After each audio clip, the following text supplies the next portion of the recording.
예수님께서 부활하신 후에 여러 사람들에게 나타나셔서 부활하신 모습을 보여주셨습니다. 제일 먼저 부활의 그 첫 새벽에 동산에 올랐던 마리아가 부활하신 주님을 배웠고, 그 후에 또 달려간 제자들, 또 문을 잠그고 숨어있는 제자들에게도 주님께서 찾아오셨습니다. 엠마오로 내려가던 두 제자의 곁에 나타나 동행하셨고, 티베리아 바다에 내려간 베드로를 위시한 7명의 제자들도 그 자리에 찾아오신 부활의 주님을 만나게 됩니다. 고린도전서 15장 6절의 기록에 의하면 500여 형제에게 일시에 보이신 적도 있다고 했습니다. 이런 목격자들은 예수님의 부활의 증인이 되어서 자기들이 보고 들은 사실을 증언하기 시작했습니다. 왜 그렇게 했습니까? 보았기 때문입니다. 직접 들었기 때문입니다. 만났기 때문입니다. 그래서 예수님의 부활을 분명히 믿기 때문입니다. 우리도 복음을 들었으면, 또 복음을 믿었으면 복음에 대하여 증거를 해야 합니다. 전파하는 것은 먼저 들은 자들의 사명인 것입니다. 먼저 믿은 자들이 전하는 것입니다. 전해 주어야 다른 이들이 듣게 되고 들어야 믿음이 생깁니다. 로마서 10장 14절 그런즉 그들이 믿지 아니하는 일을 어찌 부르리요, 듣지도 못한 일을 어찌 믿으리요, 전파하는 자가 없이 어찌 들으리요. 이렇게 예수님의 부활 직후에 여러 부활의 증인들이 있었고 목격자들이 있었는데, 그 가운데 특이한 한 인물이 바로 예수님의 제자 중 한 분인 도마입니다. 영어로 토마스죠. 그는 제자들이 모여있는 방에 예수님이 처음 찾아오셨을 때에 마침 그 자리에 없었습니다. 그래서 다른 제자들이 모두 부활하신 예수님을 만나고 예수님의 말씀을 들었는데 그는 없었기 때문에 나중에 돌아와서 동료들로부터 그 이야기를 듣게 됩니다. 그러나 도마는 부활하신 주님을 만났다며 기뻐 외치는 동료들에게 자기는 절대로 그 말을 믿지 못하겠다고 버팁니다.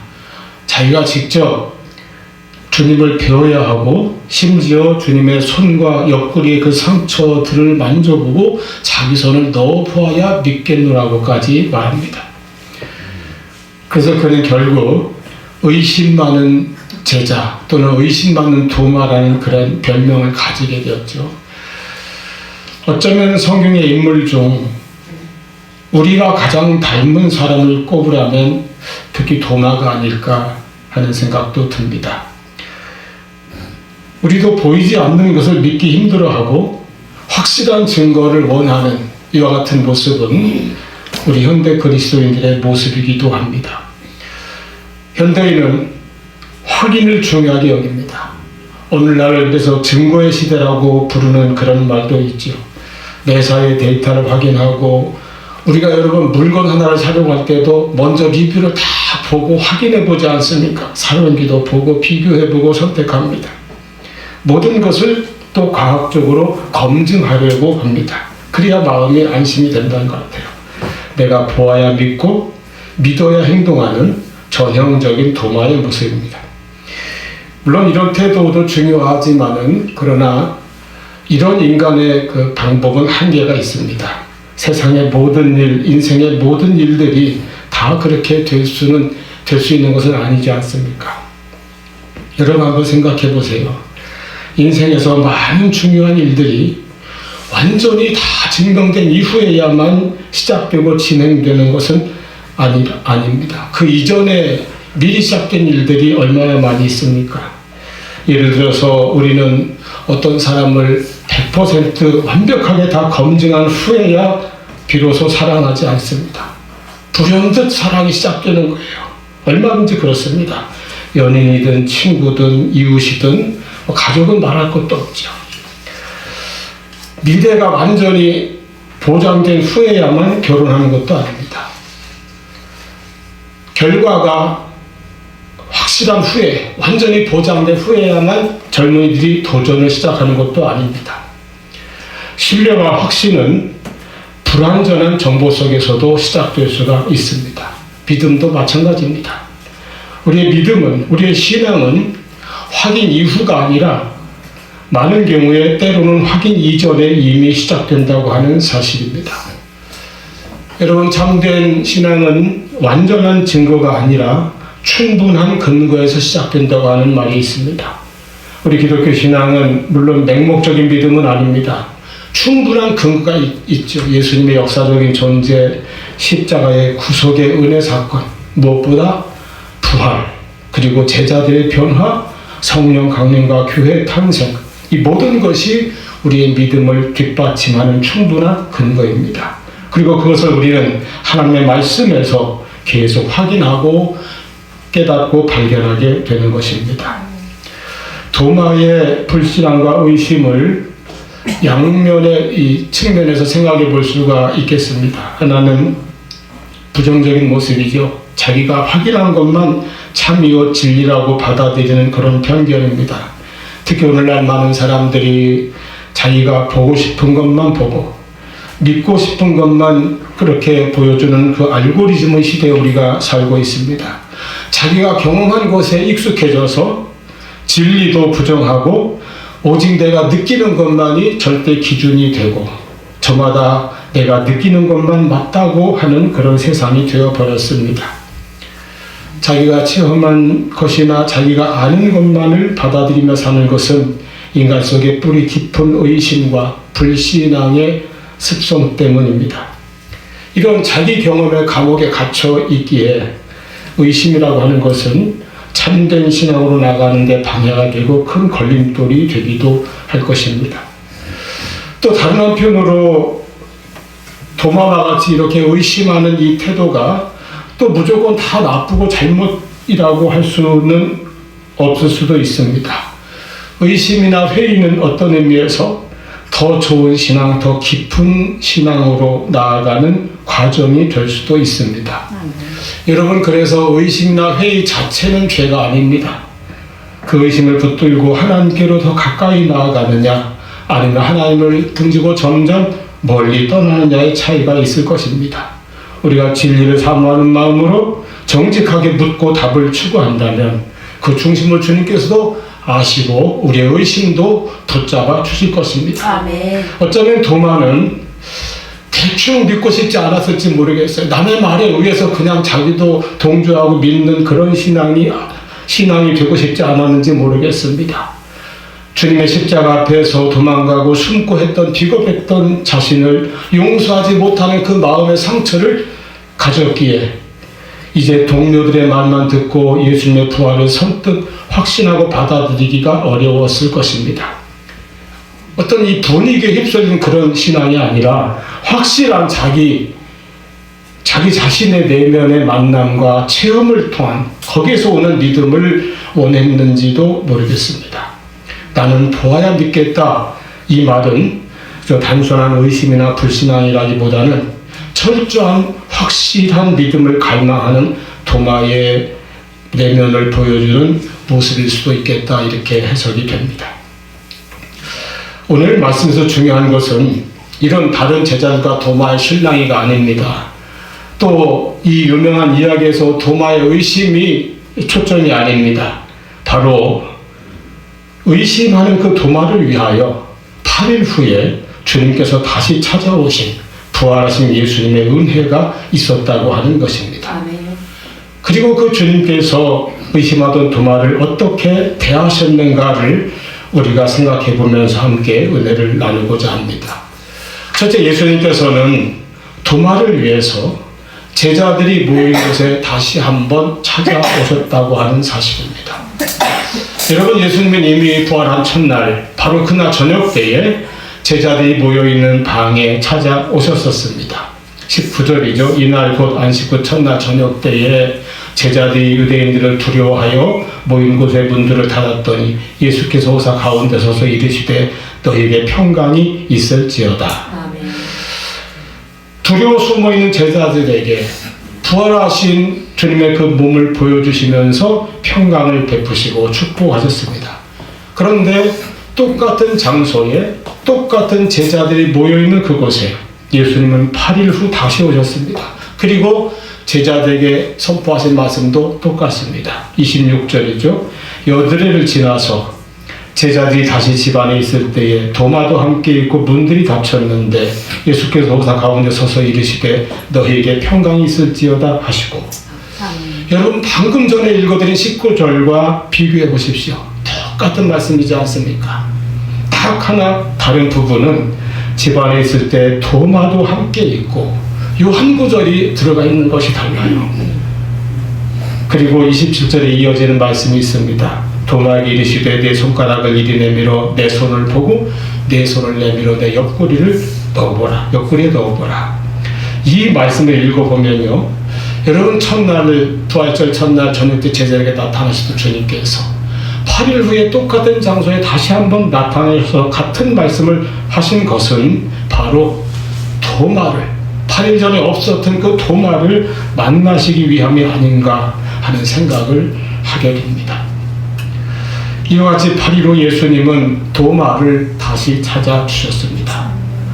가장 약한 자, 제자들 중에서 가장 약한 자라고 볼 수 있죠. 믿음이 흔들리는 자, 의심하는 자였습니다. 그 한 사람까지도 잃어버리지 않으시는 것이 예수님의 사랑입니다. 요한복음 6장 39절 나를 보내신 이의 뜻은 내게 주신 자 중에 내가 하나도 잃어버리지 아니하고 마지막 날에 다시 살리는 이것이니라. 할렐루야. 이와 같이 예수님의 사랑은 한 사람이라도 더 끝까지 사랑하시는 그 사랑입니다. 요한복음 13장 1절 6절 전에 예수께서 자기가 세상을 떠나 아버지께로 돌아갈 때가 이른 줄 아시고 세상에 있는 자기 사람들을 사랑하시되 끝까지 사랑하시니라. 아멘. 여러분 주님께서 우리들도 이렇게 끝까지 한 사람 한 사람을, 내가 어떻든 한 사람 한 사람을 끝까지 사랑하시는 것을 믿으시기 바랍니다. 아멘. 이것이 8일 후에 다시 한번 찾아오신 예수님의 은혜입니다. 제자들이 모인 곳에 문이 닫혀 있었습니다. 아마 유대인들과 적대자들이 두려웠기 때문일 것입니다. 그런데 이렇게 문이 닫혀 있었다고 하는 것은 단순히 어떤 이런 물리적인 공간, 장소만을 말하는 것이 아닙니다. 그것은 그들의 닫힌 마음, 또 단절된 관계, 고립된 내면을 상징적으로 보여주기도 합니다. 특히 도마의 마음 상태가 그와 같았을 것입니다. 닫힌 마음이었다는 것이죠. 그래서 내가 볼 수 없는 것, 보지 못한 것을 믿지 못하겠노라. 오늘날 우리도 마찬가지입니다. 누구나 사람들 속에 섞여 있지만 외로울 수 있습니다. 소통하는 것 같지만 깊이 있는 사귐은 부족합니다. 마음을 열기보다는 닫고 방어하는 데 더 익숙합니다. 마음을 닫고 받아들이지 않는 것이 더 편하다고 생각될 수도 있습니다. 그런데 주님은 그 닫힌 자리로 들어오십니다. 닫힌 우리들의 마음에도 들어오십니다. 이것은 우리가 잘 준비되었기 때문이 아닙니다. 우리의 믿음이 좋아서도 아닙니다. 주님이 먼저 우리를 사랑하시기 때문입니다. 여기에 복음이 있습니다. 하나님은 우리가 하나님께로 가기 전에 먼저 우리에게로 오시는 분입니다. 먼저 우리를 찾으시고 부르시는 분입니다. 사랑하는 여러분, 하나님께서 먼저 나를 찾으시고 만나 주셨음을 깊이 기억하시기 바랍니다.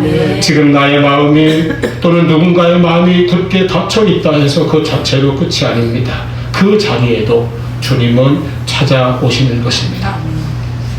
이렇게 찾아오신 예수님은 도마를 책망하지 않으셨습니다. 정죄하지도 않으셨습니다. 그의 의심을 비웃지도 않으셨습니다. 그의 믿음이 약하다고 해서, 의심한다고 해서 그에게서 제자의 자격을 박탈하지 않으셨습니다. 여러분, 인간은 원래 약한 존재입니다. 영적으로는 더욱 그렇습니다. 그래서 믿음 대신 의심을 가지기 쉽습니다. 우리 가운데 아주 처음부터 잘 믿어진 사람은 특별한 은혜를 받은 분들입니다. 축복의 사람들이죠. 주님은 인간의 연약성을 아시기에 우리가 넘어지고 실패하는 것에 대해서 무조건 책망하지 않으실 것입니다. 로마서 5장 6절에 뭐라고 하셨습니까? 우리가 아직 연약할 때에 기약대로 그리스도께서 경건하지 않은 자를 위하여 죽으셨도다. 주님의 그 구속의 은혜는 내가 강하고 잘할 때가 아니라 내가 연약할 때, 한없이 부족할 때 이미 우리를 위하여 베풀어 주신 은혜라고 하는 사실입니다. 우리가 다 실수가 있고 허물이 많습니다. 제가 많이 생각해 보니까 그래요. 누구나 다 인생을 처음 살아보는 것이기 때문에 각자의 그때그때 자기의 노릇을 다 처음 해보는 거예요. 그러니까 모르는 것도 많고 부족한 것도 많고 실수하고 잘못할 때도 참 많이 있어요. 그래서 살아오면서 내가 잘 못한 것들, 그런 것만 자꾸 돌이켜 생각하면 가슴이 미어질 때가 많습니다. 그런데 하나님 앞에서 우리가 내 인생에 이렇게 실수하거나 잘못한 일에 대해서 일일이 책망을 받고 심판을 받는다고 하면 어떻게 살아나갈 수 있겠습니까? 그런데 예수님께서는 그런 우리들을 찾아오시고 다시 일어설 수 있도록, 다시 시작할 수 있도록 우리와 함께 하시는 것입니다. 나에게 연약함이 있고 부족함이 있고 여전히 불안과 의욕 속에 싸우고 있을지라도 우리 주님께서 나와 함께 하심을 기억하시기를 바랍니다. 두 번째로 예수님은 도마에게 참된 믿음을 갖게 하셨습니다. 제자들에게 오신 예수님은 먼저 너희에게 평강이 있을지어다 이 말씀을 하시고 이어서 도마에게 말씀하시죠. 내 손가락을 이리 내밀어 내 손을 보고 내 손을 내밀어 내 옆구리에 넣어보라. 그리하여 믿음 없는 자가 되지 말고 믿는 자가 되라. 아마 주님의 이 말씀을 듣는 순간 도마는 가슴이 철렁했을 것입니다. 내가 며칠 전에 했던 그 말을, 동료들이 했던 그 말을 주님께서 다 들으셨구나. 다 알고 계시구나. 그렇죠. 주님은 다 들으셨고 다 알고 계십니다. 하지만 주님은 그런 도마가 뱉어냈던 불신의 말과 마음속의 의심 또는 회의와 갈등과 질문들을 알고 계시지만은 그것에 대해서 책망하시는 것이 아니라 그 갈등과 회의를 해결해 주고자 하시는 것입니다. 그래서 주님의 손과 옆구리의 상처를 보여주시면서 확인을 시켜주시는 것이죠. 그의 의심과 불신앙을 풀어주려고 보여주시는 것입니다. 내가 눈으로 보고 손으로 만져봐야 믿겠다고 하겠느냐? 그러면 그렇게 해보려구나. 직접 보고 만져보려구나. 그리고 믿는 자가 되어라. 네가 확인해보고 싶다 했으니 확인해 보아라. 도마의 의심에 도마의 언어로 주님께서는 답을 해주셨습니다. 우리의 눈높이에 맞게 주님은 우리의 믿음을 이끌어 주시는 것입니다.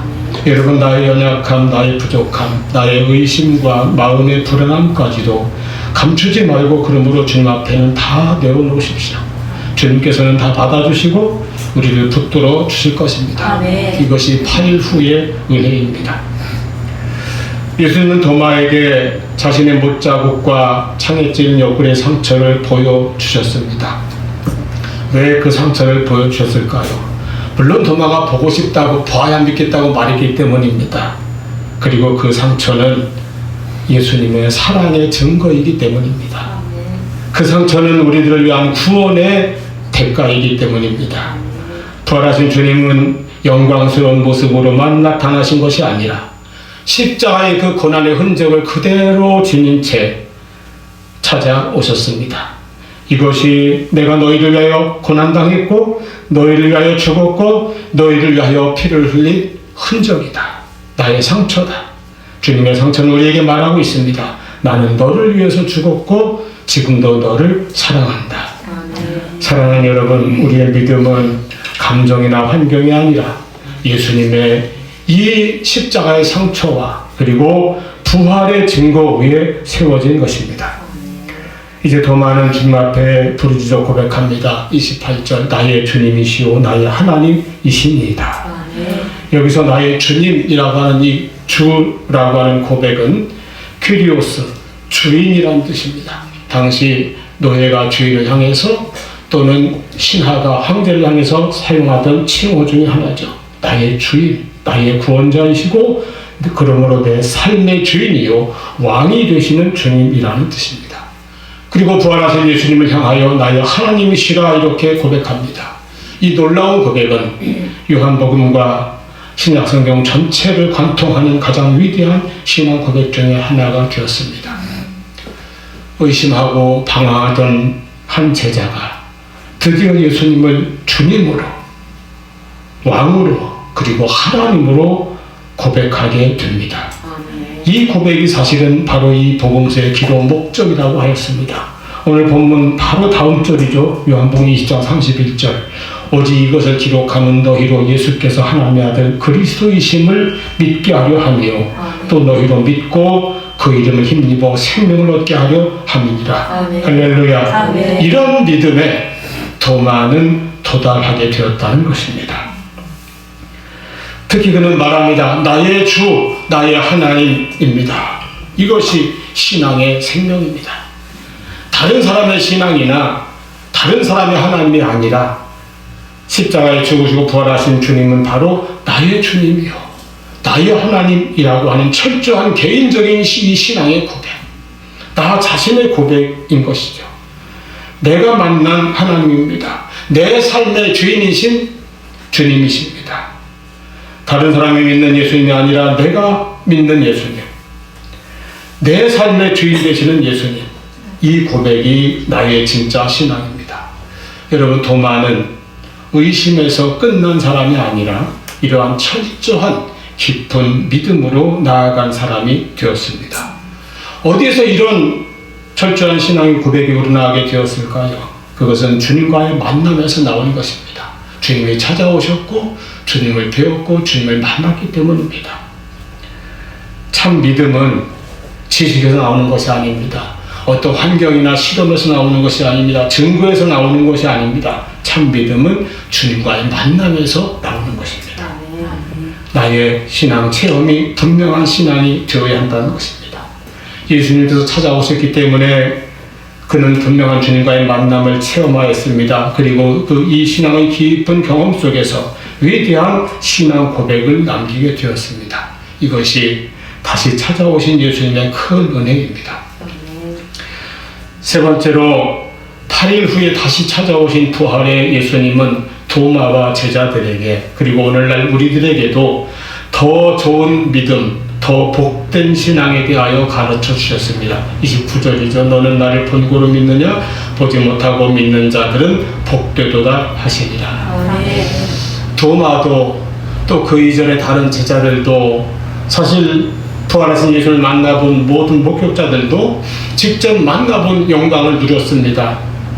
그러나 주님께서 가르쳐 주시는 것은 정말 복된 믿음은 보지 않고도 믿는 신앙이다.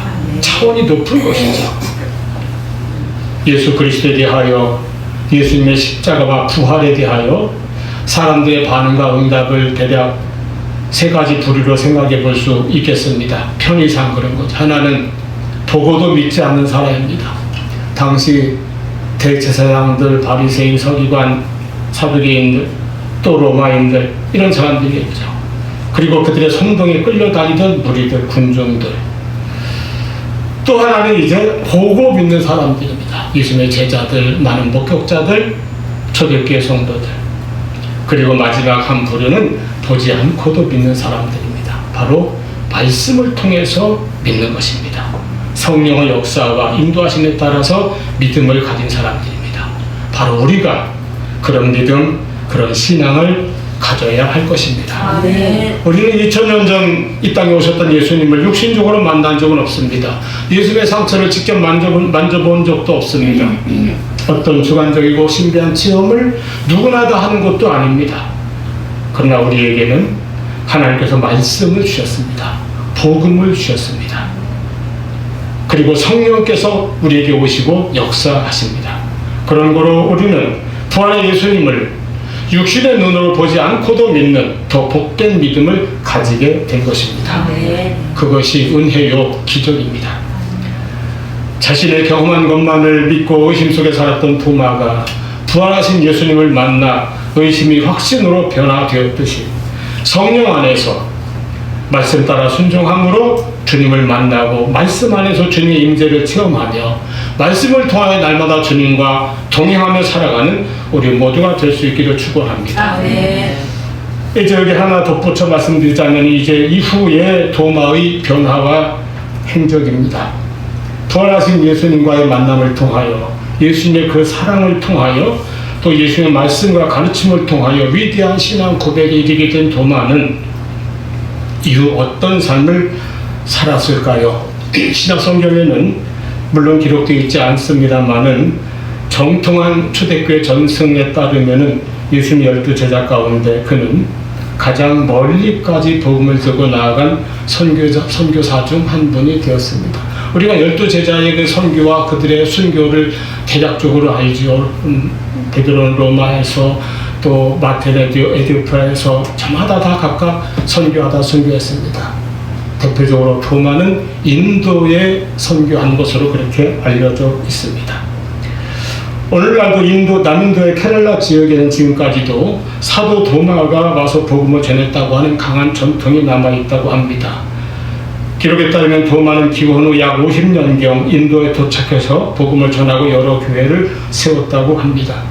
그래서 오늘날 인도 기독교회는 자신들의 신앙의 뿌리를 이 토마스의 선교에 두고 있다고도 합니다. 가장 의심하고 믿지 못했던 사람이 가장 멀리까지 복음을 전하는 사람이 되었습니다. 그리고 그의 선교와 생애의 마지막은 순교였습니다. 그는 인도에서 복음을 전하다가 힌두교 사제들의 박해를 받게 되었고 결국 창에 찔려 순교했다고 전해집니다. 내가 주님의 옆구리에 창자국을 내 손으로 만져보지 않고는 믿지 않겠다던 도마는 자신의 몸에 창자국을 남기고 순교의 길을 갔습니다. 깊이 흔들려본 사람이 깊이 헌신하고 깊은 순교의 자국을 남겼습니다. 8일 후에 다시 찾아오신 예수님은 그렇게 바꾸어 주시는 주님이십니다.